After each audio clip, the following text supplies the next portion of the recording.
Welcome, ladies and gentlemen. It is another edition of the Wrestling Underground podcast. I'm your host, as always, Chad Porto. Joining me is the glorious one, Marcus Grain. Marcus, how are you? Good, man. Prepping for supreme fatness in these next coming days. We are on the eve of Thanksgiving Eve, and on the eve of the eve that is Black Friday Eve, otherwise known as Thanksgiving. Working retail this holiday season, so pray for me. God, just for to say, God bless you, my good man.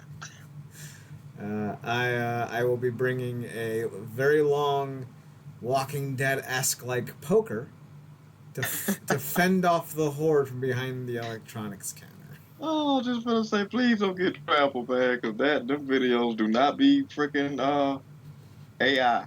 So here's the glorious thing about all this. I'm not going in until 5. Most of the bodies will be cleared by then. It look like the season finale is freaking The Boys. Pretty much. Pretty much, my friend. Pretty much. So we got a short show today, or I should say we have a few topics today, but it's never gonna be short. We're gonna start with, of course, the big AEW news coming out of the wrestling event that was this weekend. I don't even know what it's called. Was it Double or Nothing? They have so many dumb show names. No, it wasn't Double or Nothing. Full Gear. Full Gear. So many dumb names. I can't think of one wrestling promotion that has more terrible fucking names for their pay-per-views than AEW. I really can't. Where does Sam Hain rank? So, it's Samhain, and they ruined their company with that pay-per-view, so right there. Right at the fucking top. So dumb. So dumb. No, okay, Wrestle Dream is pretty bad, so is World's End. Ugh. Who names these things? They need to be fired. World's in the World's Collide. World's End. That's the next event coming up. It's going to be in December 30th. Get it? Because it's the end of the year, so it's the end of all things. So Impact got Final Resolution. They got World's End, and ROH got Final Battle. And WWE used to have New Year's Resolution. And Armageddon. Yeah. Oh, yeah. I always hated Armageddon. That was a dumb name. Truly a dumb name. Speaking of dumb names, let's talk about this dumb show name, Full Gear. Apparently, Eddie Kingston and Jay Lethal are on the pre-show opener. That's dumb. Buddy Matthews and Claudio Castagnoli somehow made the card. Why? Can we stop pretending that Claudio is a draw? Like, he's a good tag team worker, but like, why? Whatever. Then It's the faction that they belong to. It's the faction. Yeah. Still dumb. Like, why even have a faction battle if you're not gonna have the full faction? Like, dumb, stupid, dumb. Then we have MJF and Samoa Joe. Is Samoa Joe now MJF's official tag team champion partner? Or is he just filling in? Oh, he filled in for that night with the caveat because a lot of the devil narrative going on. He had to make a deal with him that he'll have his back if he get a title shot. What's going to happen when MJF is revealed to be the devil? He better say it was me, Adam. It was me all along. If he doesn't, then it's a wasted moment. They defeated the Guns. I feel like Samoa Joe and or MJF didn't need to have a tag team partner to win that one. Sting, Darby Allin, Adam Copeland, young whippersnapper Adam Copeland, defeated the Patriarchy, which is a great name, by the way, of Christian Cage, Luchasaurus, and Nick Wayne. Honestly, that's a great name. Hey, kudos. Orange Cassidy with Hook defeated John Moxley with Wheeler Yuta. Apparently, the faction battle doesn't persist for Moxley and Yuta. Timeless Tony Storm defeated Hikaru Shida for the AEW Women's Championship. That's dope. Good on Timeless Tony Storm. That's a hell of a gimmick. Don't know why Julia Hart, though, won her belt later in the show when it's the less impressive title. That's stupid. This is stupid. Apparently, we needed a 4-way tag team ladder match with a bunch of teams that don't really matter. We have Ricky Starks and Big Bill. So I guess they're really trying to go gung-ho and make them a thing. They also have La Fashion Ingobernables with Rush and Dreadlistico. And they also have Jose the Assistant and Preston Vance. FTR, who peaked like 3 years ago. And Kings of the Black Thorn, Malachi Black and Brody King. I thought they had a different name. Well, aren't they just the House of Black? Why the House of Black. That's their name as a duo within the House of Black. I'm in a mood today. Julia Hart defeated Chris Statlander and Sky Blue. I don't know. I don't think Julia Hart's that good, but I think she's gorgeous. So, like, kudos. Like, she's also got a dope gimmick. I just wish she was a better worker. Swerve Strickland defeated Hangman Page in the match that had all the names. Yeah, match of the night. Yeah, that's tetanus. What I love is, like, Swerve versus Page, like the aspiration. It's like two old dudes grappling in the 1920s, and then the reality, and it's like 64 cars piled up on one another. Yeah, I haven't seen the match, but I assume that's pretty accurate. It was definitely a match of the night. I think it probably a late match of the year candidate, and it's like Heyman looked at that situation that creeped you out about that time Pentagon was bleeding with his kid and went hold my beer. Oh damn. I don't want to watch it. Then we have the Golden Jets versus the Young Bucks. Apparently, the Young Bucks have wrestled like 12 times this year. Not so young, not so buckish. The winner got a World Tag Team title shots, or essentially that's what they got. And then in the main event, MJF defeated he defeated Jay White to retain the title. Adam Cole returned. Definitely not the devil, that Adam Cole. Definitely not him. Definitely not him. Not Adam Cole. Definitely not Adam Cole. It's Adam Cole. But the big news heading into it was that AEW was going to sign one of the best workers in the world. And I was hoping beyond hope. Hoping that it was going to be someone like Dolph Ziggler or Shelton Benjamin or what have you. But they got Will Ospreay, which, you know what? Fair play. The thing that really annoys me is that he's going to get lost in the shuffle because it took them, 6 months to use Jay White in the main event, and he's still not in the main event, technically? Yeah, he had a main event match, but he's going to be right back down in the mid-card after this. Because everyone must bow down to MJF's year-long title reign. And all the other titles don't really fucking matter because the international title is basically just Orange Cassidy's belt. They're not going to take it off of him. The Ring of Honor title is a fucking joke title at this point. They don't have a singles title worth a damn because Christian Cage has the TNT title. And that's a dumb fucking belt. And Christian Cage can wrap his entire hand around it, so that should tell you that it's not exactly a staunch designed belt. It's a little lame, a little dumb, a little stupid. Plus, it's a belt named after a TV channel. Like, why would you want to win that? I don't know. AEW has dumb names. Will Ospreay spells his name wrong. I don't know. It's just the way life is. I don't know. Marcus, Will Ospreay in AEW, are you excited about it? I know the answer is already no because AEW doesn't know how to book people outside of John Moxley, Chris Jericho, and MJF. But hey, I'm going to ask it anyway because, hey, you might surprise me. Are you excited? Yeah, I mean, they're mildly disappointed, but not shocked or surprised, man. Like, I think, obviously, you kind of look back on it now, it almost was kind of being pseudo set up back door for him to kind of really prop up, Impact going into the TNA of it all. And kind of, I guess he looked at the landscape and I guess saw it brought a board for competition in AEW. Like, but to your point, whatever that means on a consistent basis at a certain level. But, yeah, I mean, I do appreciate the fact that he came in, Impact, and gave out, basically delivered 2 instant classes with Bayley and Alexander, which I've yet to watch. But I'm looking forward to doing that. But, yeah, he came in, and like I said again, I think it says a lot about what a company is and where it's going that they even was able to get Ospreay, because I don't think he would have came in if there was any place less than, I guess, in resemblance to the place that he fell in love with all those years ago when he was a kid. So, uh, had a good run. I guess we'll see what he does in AEW now. Hell of a signing, you know. It is, and I do like Ospreay. I don't think TNA needed him, um, especially with the conversation that Zack Sabre Jr. wants to come in and work with some guys.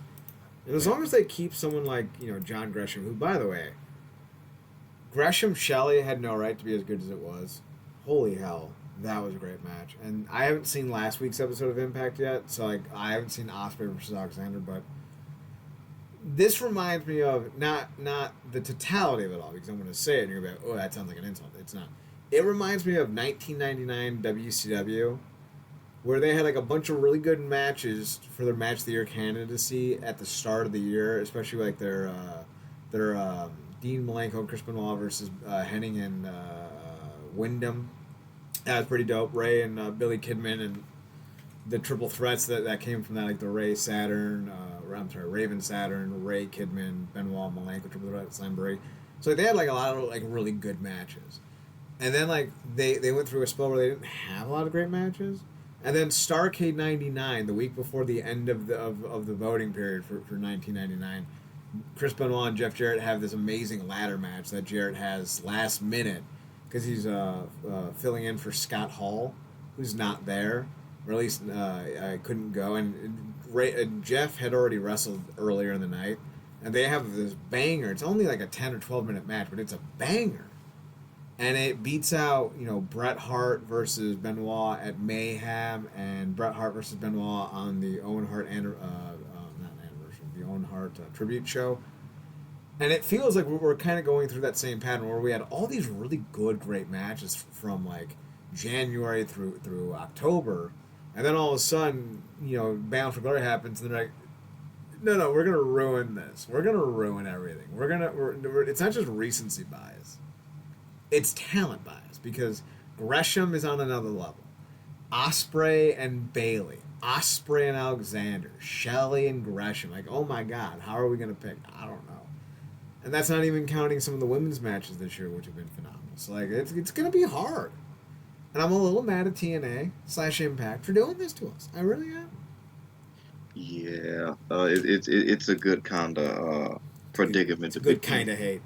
Yeah, it's like when the prostitute tells you get a 2-for-1 special, and you're not entirely sure what that means, and you're still a little mad that you're paying for it, but you're like, I don't know what this means, but like, okay. Yeah, then you look down and you see she got the hands of somebody that does fences. Like, jeez.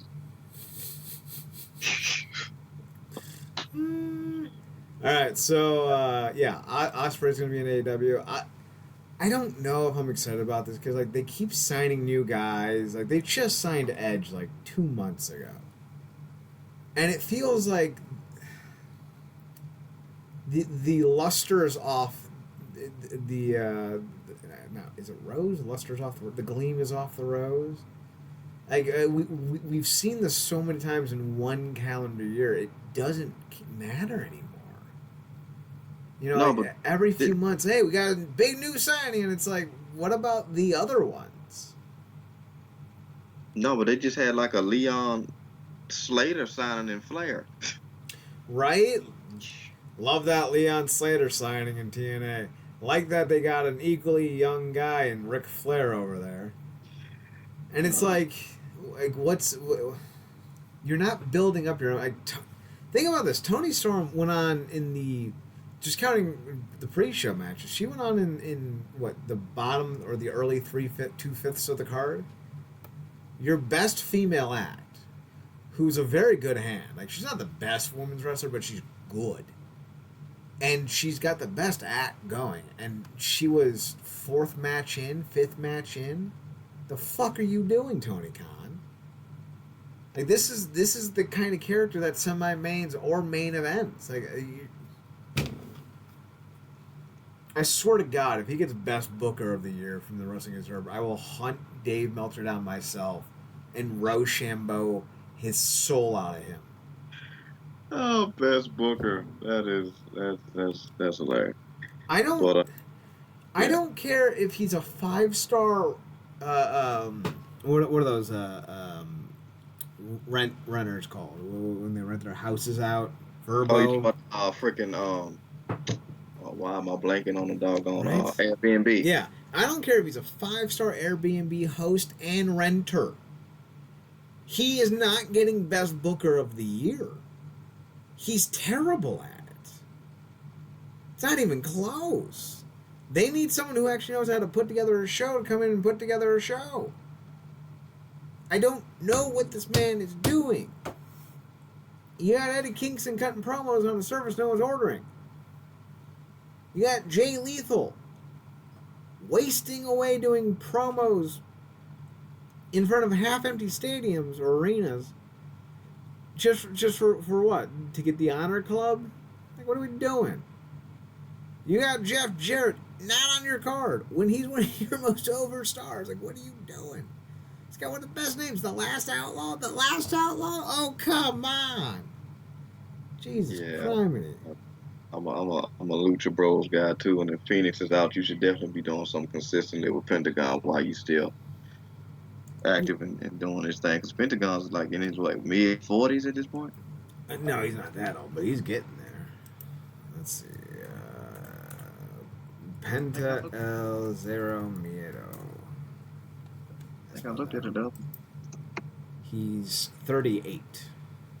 Oh, okay. I corrected, thankfully. Yeah, but yeah, they need to do more with them. Those guys should either consistently be tag champs or individual champion. Think about just where Pentagon was a decade ago. Lucha Underground, top star, ripping through bitches, right? And then all of a sudden, goes to he's still a hot deal in Impact. They put the belt on for a little bit, but yeah, they're doing the Lord's work. I do have some gripes about how Impact booked him at the time, but that was a very wonky doodle-esque time period for them.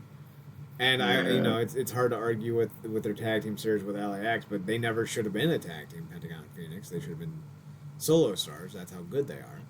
And then all of a sudden they go to AEW, where for the last 4+ years they have done nothing with them.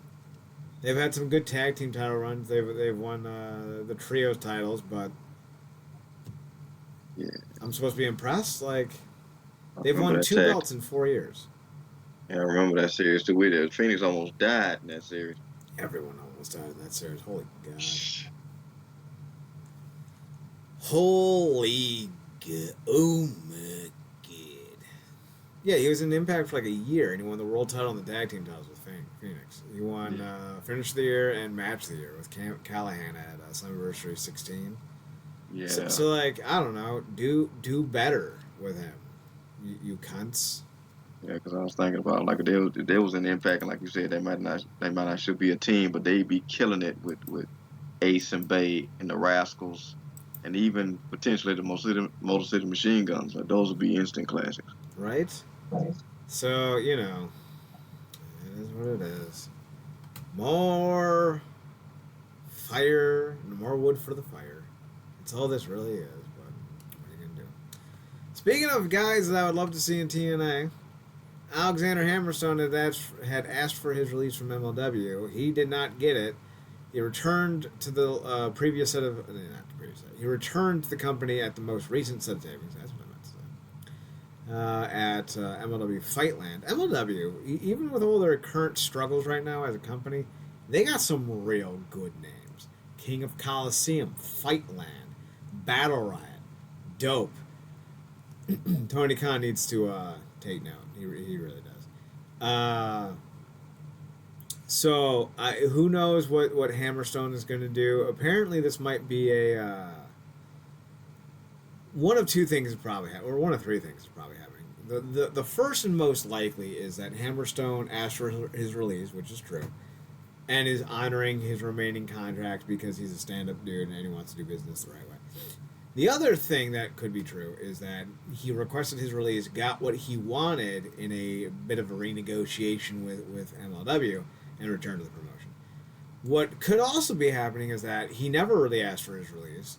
It was all a swerve all along because when he returned, he joined up with a NWO like faction called the World Titan Federation, which a lot of this is based off of like old WWF 1980s 1990s type of nostalgia.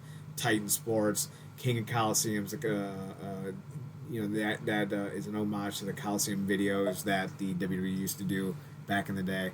So he joined the World Titan Federation stable, which is WTF, which is great. And he sided with Matt Cardona, turned heel and attacked Alex Kane. So a little bit of a downer on that one for me because I would love to have seen Hammerstone in TNA, and who knows, maybe he's still coming. Who knows? But losing out on Ospreay and Hammerstone back to back doesn't seem like a great thing for TNA, considering they're trying to launch their old new brand. Marcus, I know you don't watch MLW. I'm interested in how this is going to go, so I'm going to check it out. You a little bummed that Hammerstone returned to MLW, or are you grateful that their biggest star decided to stick around with the company despite all the current upheaval it's dealing with? I think that's cool that he even with, like you said, in the midst of turmoil, they were able to keep that top guy. Maybe to his point, he got some unfinished business that still needs to be done, and maybe he feels like even in these turbulent waters, he can kind of be the pillar in the ground, if you will, that doesn't move because he believes in the place. So that's cool. I think TNA is still in a great spot. Ending off the year and heading into the new one. Like I said, they had two good signings. Still got Trent, and still probably got some good signings ahead of them that may very well be in talks. We just don't know about them yet because obviously you got contracts that's probably yet to expire. So I'm looking forward to seeing what they got. They don't have this big broad roster, but they got a real nice knit quality roster. That put against any company's roster. But yeah, so I think that's cool for MLW that Hammerstones have been a pivotal piece of they puzzle for the last however many years now. So like I said, even with things feeling like it's being scattered, at least they still got him going into the next year. So, and I think TNA will be fine. I think they hopefully, and this is just me being a wishful thinking, that they surprise us with some signings going off into the year. But it's not like thankfully they haven't had one of those bus flip Fridays where they've lost a ton of talent. So. And those days seem to be over because like we were having a lot of those. Yeah. I think Cody, Mike Bennett, Maria, Madison, and like a bunch of others all left at the same time at one point. You're like, oof. And honestly, even though it was only like two names, the start of 2014 when Sting and AJ Styles both left within weeks of each other, that wasn't good. But thankfully, we're not losing talent. We're gaining it. We are gaining talent. Like, what's his name? Leon Ruff or something like that from the Slater. UK. So Leon Slater, he's going to be great. I think he's going to be great. They also signed that one. What is he? He's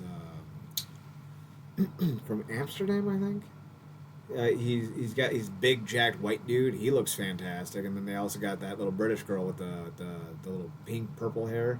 So like they got some talent. I apologize, I don't remember names that well, but like hey, they got some talent. So I'm excited for the direction TNA is going for sure.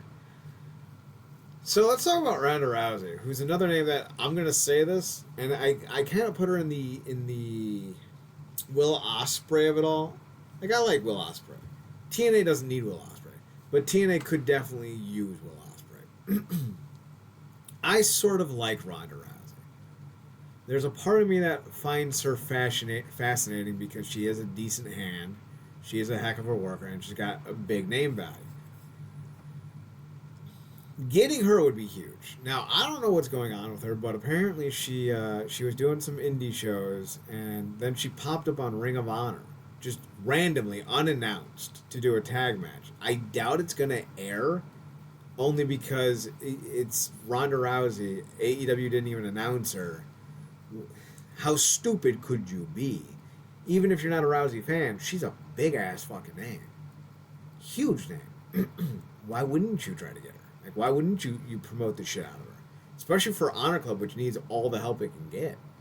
So I don't think it's gonna. I don't think the match will air, but if it does, that'll shock the hell out of me. But Marcus, what's your thoughts on Rousey heading to Ring of Honor, even if just on a one-off? Yeah, I had somebody send that to me. Kind of caught me off guard, but also at the same time, much like with a connection with Shayna in WWE, she has a connection, I think, with her other best friend or a good friend of hers, at least, that I think was in her four horsewomen stable in Shafir, right? Strong's wife, Yes. right? Shafir. So that's an instant connection there, and I think she, like I said, we talked about it. She may very well be burnt out with the mainstream, and kind of just the big pinwheel that kind of that ends up being a lot of what assembly line type of deal that goes along with WWE's booking, particularly over this last few years with the women. For as much as they continue to boast about it, for her it didn't really gel too good. So I think places like Ring of Honor, particularly with probably one of the best women in the game right now, and Athena, can provide some level of excitement and nuance that she just wasn't getting uh, in WWE because it was just too polished. You got a bit more ruggedness in some of these, indie places. And I don't know if she's popped up in WoW or nothing, but I think places like that'll be good for her because it's not such a, leash, if you will. She Mm-hmm. kind of just wants to get down and rugged with it. Maybe harken back to some of the stuff she may have been doing in UFC in terms of just the spontaneity of it. I'm hopeful that we get more out of her, only because I got some nasty reverb going on. Only because I think she was held back by what we saw from her in WWE. I think she can really find that next gear, especially if she goes to a company that values women's wrestling more than just as a publicity stunt. Because with all due respect to the women in the WWE, a lot of it feels like they're doing all of this just because they know it's trendy, hip, and cool to be all about the girl power. And I feel like a lot of that got rubbed off in the booking with the hastiness of it all, and sometimes with how just lackluster it all felt. Like they were just throwing together whatever they could for the week, and then just there it is.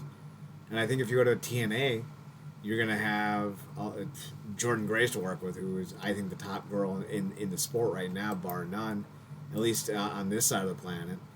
And I think you'll be able to rejuvenate your name value. I think you'll be able to showcase some actual match of your candidates, and I think you could actually rebuild your legacy in a way that makes you far more endearing to the crowd, because I think a lot of what she struggled with was the pack mentality of WWE fans who, for whatever reason, decide that they're going to like somebody or dislike somebody on very arbitrary reasons. And listen, I've criticized Rousey in the past as a person, as a competitor, as a worker, but I think she has a lot of value for companies that aren't the WWE. And I would love to see more of her flexing that name value for some of these smaller promotions, and in turn almost being redeemed for her not so great run with the company. So we'll see. We'll see what happens with the Rousey. Yeah, well, as much flack as she's gotten, and deservedly so, she is somebody that legitimate is not something you can take out of her description. She's got the name brand. She's got the touch. She's got the power. Speaking of power, NWA is expected to make roster cuts due to the fact that they have lost their show. Apparently, we've covered the saga that is the NWA. They were supposed to land on the CW, but an ill-planned cocaine spot that has EC3 up in arms apparently cost them the deal with the CW. Now, we talked about if it was the CW, if it wasn't the CW, what's going on. But Nick Hausman of House of Wrestling said that they lost the deal. Others are suggesting that they may get pushed to the app. But I think all that's out the window now that NXT's on the brand. WWE has a notorious track record for ruining other companies' partnerships and deals with TV channels. It's what happened with MLW. They were supposed to be on part of a streaming service. that would work into Peacock, but because the WWE didn't like that, they had them removed from that aspect of the streaming service, which is what this antitrust lawsuit that the MLW is suing the WWE for is all about. So the NWA is not going to be on CW, not with NXT on CW. But Billy Corgan's still saying we're on a top 20 channel, and we looked through it. There isn't a lot of top 20 channels. That makes sense for pro wrestling. I think we came down on, with Ion. So, like, maybe. Corgan's still saying that they have that top 20 channel. Corgan's a shill. Borderline carny, if not worse. So, who knows if he's telling the truth. So, this rumor that he's supposed to be making roster cuts makes all the sense in the world, especially if he's been paying it out of pocket for all these years, which he has been. They don't have any advertising. They barely tour, and when they do, they don't do that well. I don't know what the tickets were for Salwayne in Cleveland. I was thinking about going, and I checked the day before, and I would say 65, maybe 70% of it was unsold. So I don't know if they had a massive walk-up or what, but the NWA didn't do well in Cleveland, at least when I saw it. They could have had a much bigger house than I realized. I'm just saying that pre-show tickets were not all the rage. That said, we have to tell both sides of the story. Billy Corgan is saying there are no plans for roster cuts. NWA's financial health is fine. Speaking of PW Insider, Corgan says the territorial system being reinstated is partly to make sure that if key roster talents are not in a particular TV taping cycle, they keep working on the in our NWA ecosystem. We value everyone that works for us, and some are under contract and some are not, but that doesn't mean I don't want everyone working for us all the time. If I didn't want them, I would have not invested time and money by extension in storylines and promotions of a character that they own. So we go down to the quotes. The Fightful article says Corgan has also responded to the House of Wrestling reporting that the upcoming tapings in Sarasota, Florida would be mostly limited to contracted talent appearing on the show, and that in January the company would stop having talent fly in before the shows in order to save on expenses.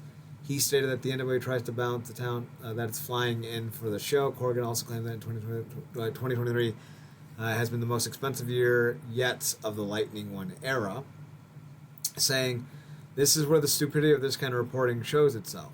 Sarasota, Florida, tomorrow's NWA event, is a live-to-tape event which will turn into future episodes of Power. So we will try to balance who's flying in from where to ensure the quality of the show is very high against the cost of running a live remote.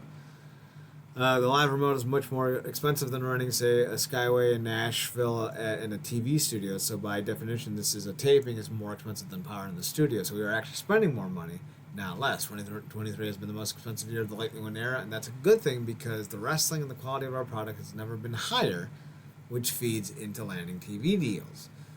About the financial health, he goes on to say, "The financial health is fine. I'm 100% the owner still. No investors. So I answer to no one on expenditures except myself. For those who have noticed, this has been an incredibly successful period in my musical career, including a massive summer tour in 2023 and 2 more tours on the books for 2024, with an arena and festival summer run in Europe following into the stadium tour with Green Day.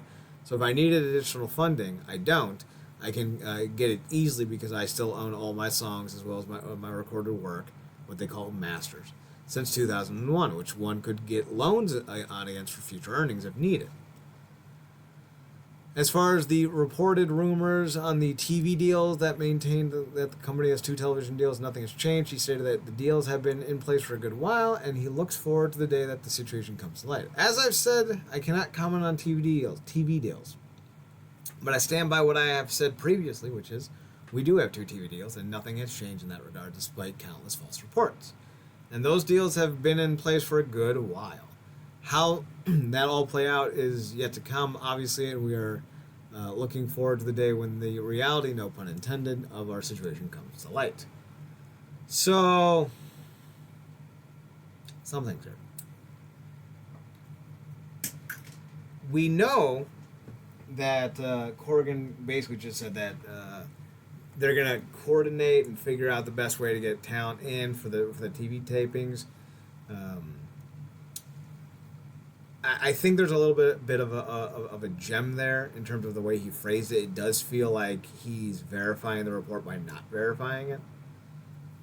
He mentioned the territory system and guys who aren't in the cycle of television still being used in the NWA ecosystem.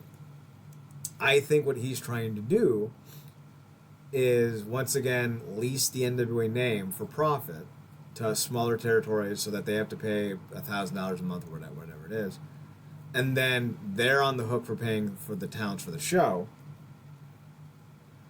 thereby allowing them to keep some wrestlers under a handshake deal or maybe a no contract situation, and allow them to work elsewhere while limiting the costs for television because they're not flying in as many people for these shows. And if we start to see lesser amounts of people working the Sarasota show, and then lesser amounts of people in January working the next set of shows, it's going to be pretty obvious that this report had legs to it. Now, do I think Billy Corgan is about to shut the company down? No, I do think he's tightening his belt a bit. We'll see how true that becomes here in a bit. But Nick Hausman's getting his information from somebody. I don't think the man would ruin his reputation as a reporter just for a few extra hundred, maybe a few extra thousand clicks to his articles. So I have to imagine he's got someone who's giving him good sources, and it's up to Corgan at this point to basically prove him wrong because we're watching the NWA struggle. We're watching all these rumors come up, and Corgan's not doing anything to dispel them. It's very possible, and people kind of negate this and ignore this, it's very possible that Corgan is lying about having a top 20 network set up. Also, he can land a top 20 network after losing the one. Like, that's a very realistic possibility. He could have had the CW deal.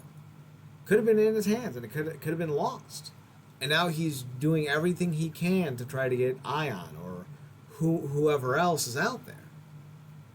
So we don't know what's true and what's not at this point. Hausman doesn't have the best of track records. He's not, who is it? Bill Pritchard. He's not Bill Pritchard. He's not.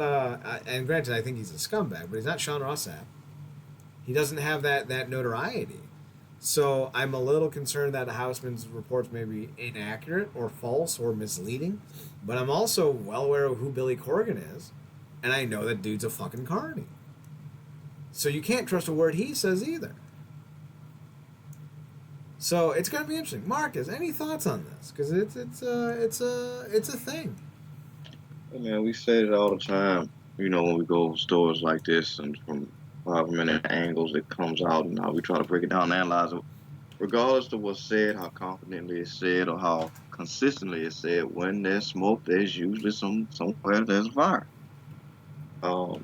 And I'm leaning more towards your wisdom on this one about he may very well be bluffing in order to garner. I mean, this ain't his first time at bat, if you will, in this particular instance, particularly wrestling, and he's got money and has made moves, certainly in music and now obviously through these endeavors, but he kind of knows how to maneuver and do certain things, and certainly knows how to word and what type of tone he wants to project anyway in these type of statements. But I think some definitely went left for sure with the Sal Wayne situation, because I don't think even outside of the wrestling bubble, you can't air somebody doing coke potentially in these times that we live in, and have it go smooth when you kind of trying to appeal to advertisers and networks and stuff at any level. So I think some definitely went left there, but there's also the possibility about the networks. But because there's not, I guess, enough level of specificity, because he's keeping it consistently vague, and obviously if you're in negotiations, you don't want to, jump the gun, because that could shoot you in the foot as well. But I think it's somewhere in the middle. I think something definitely went left with the CW, and I think there's more of a potentiality for two deals as opposed to leaning towards concrete, them absolutely being on the table.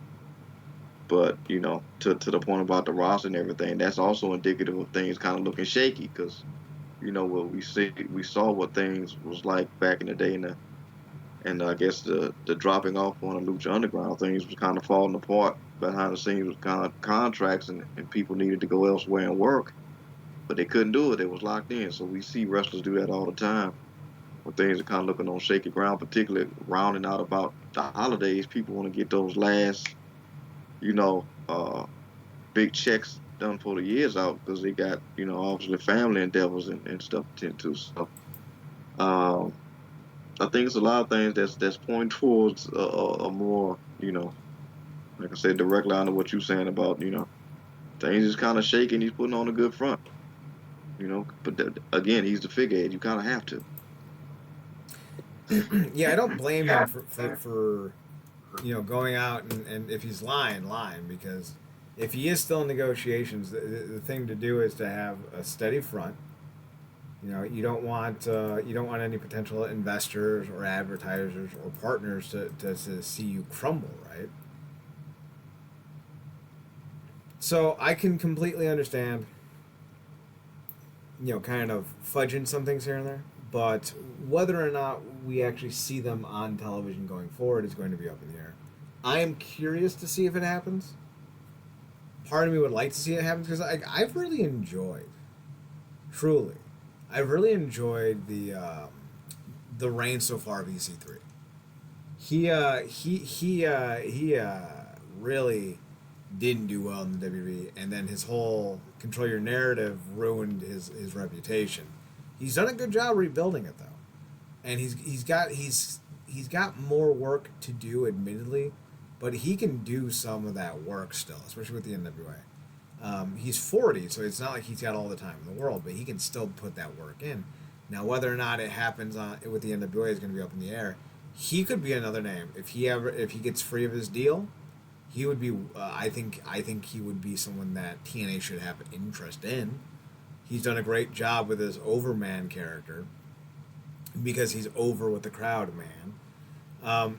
It's a hell of a lot better and far more in his wheelhouse than the weird, Brad Pitt inspired Fight Club persona that no one liked and everyone fucking hated. So we'll see what happens with it. Yeah, his redemption arc has been it's been a road. Mm-hmm.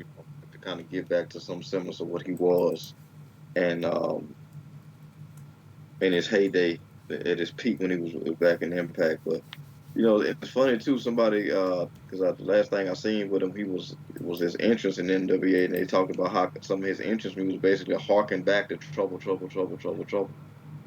Uh, so I think he's trying to now be an amalgamation of all the things that actually worked, as opposed to the limbs that he went off on in these last however many years, and it just basically was just treading water.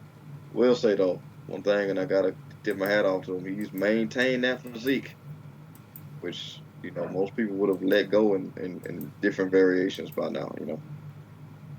Well, I gotta wonder how much that physique is his working out, and how much is it him juicing out. Oh yeah, I don't doubt that. Actually I have to say that because I knew you was gonna bring it up, but I think I don't want to say it's a healthy combination because freaking the concept of juicing in general takes out the healthy part of it. But I mean, it got to be probably a mix. I mean, I know he's been doing it for a while, but still, over a certain amount of time, the look he's got a very spelt look to him, as well as buffness. Mm-hmm. So I don't know. Maybe he's figured out his own combination.